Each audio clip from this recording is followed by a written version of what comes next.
Assalamualaikum warahmatullahi wabarakatuh.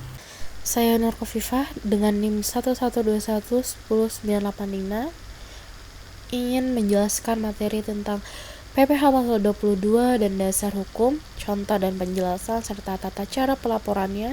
Baik, kita masuk ke materi pertama, yaitu pengertian PPh. PPh merupakan singkatan dari pajak penghasilan, merupakan jenis pajak yang dikenakan atas penghasilan yang diterima oleh individu, badan usaha atau badan hukum lainnya.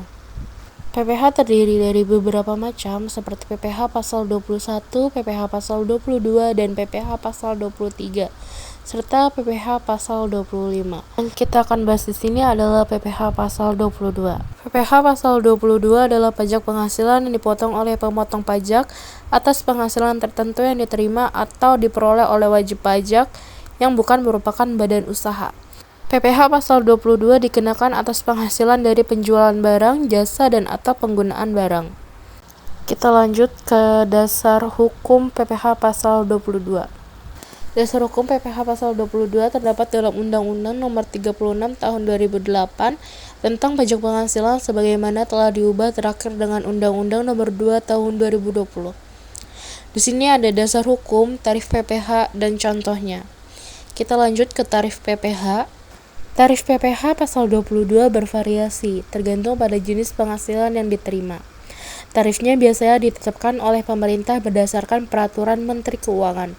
Contoh tarif PPh pasal 22 untuk beberapa jenis penghasilan tertentu adalah 0,1% untuk barang elektronik, 2% untuk bahan bakar minyak, dan sebagainya. PPh pasal 22 dipotong oleh pemotong pajak pada saat terjadinya transaksi atau penyerahan barang atau jasa, baik secara tunai maupun tidak tunai. Pemotongan pajak wajib melaporkan pemotongan PPh pasal 22 tersebut kepada Direktorat Jenderal Pajak melalui Surat Setoran Pajak atau SSP, menggunakan formulir yang telah disediakan. Pemotong pajak juga harus melakukan pembayaran pajak yang telah dipotong ke kas negara sesuai dengan jadwal yang berlaku. Sekarang kita sudah ada di contoh perhitungan dengan soal sebuah perusahaan elektronik PT Teknojaya membeli barang elektronik dari pemasoknya. PT Elektronik Berkas senilai 50 juta. Tarif pasal PPh untuk barang elektronik adalah 0,1%.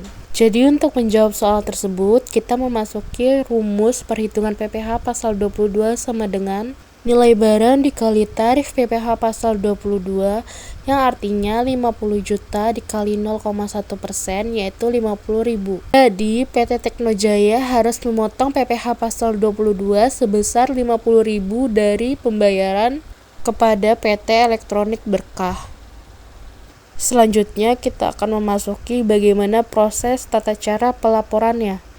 Langkah pertama yaitu PT Teknojaya harus membuat bukti potong PPh pasal 22 yang mencantumkan detail transaksi, jumlah penghasilan, tarif pajak, serta jumlah pajak yang dipotong. Langkah kedua yaitu PT Teknojaya melaporkan pemotongan PPh dalam surat setoran pajak menggunakan formulir yang telah disediakan oleh Direktorat Jenderal Pajak. Oke, kita ke langkah terakhir atau langkah ketiga, yaitu setelah melaporkan pemotongan, PT Teknojaya harus melakukan pembayaran pajak yang telah dipotong sebesar 50.000 ke kas negara sesuai dengan jadwal pembayaran pajak yang berlaku. Dengan demikian, PT Teknojaya telah memenuhi kewajibannya dalam pemotongan dan pelaporan PPh pasal 22 atas transaksi pembelian barang elektronik dari PT Elektronik Berkah. Selesai sudah tata cara pelaporannya, kita berada di penghujung materi yaitu kesimpulan bahwa PPh pasal 22 merupakan jenis pajak penghasilan yang dipotong oleh pemotong pajak atau penghasilan tertentu yang diterima oleh individu. Sekian materi yang bisa saya sampaikan, kurang lebihnya mohon maaf. Wassalamualaikum warahmatullahi wabarakatuh.